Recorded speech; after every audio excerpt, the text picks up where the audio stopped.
Bruh. Nope.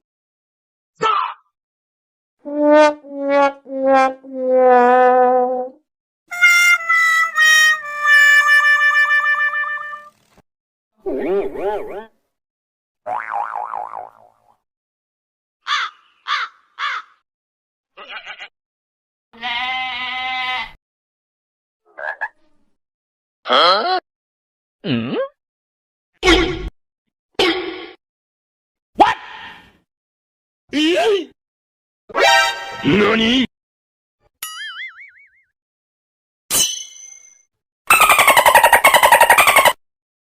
Ôi trời ơi. Cái gì vậy bà nội?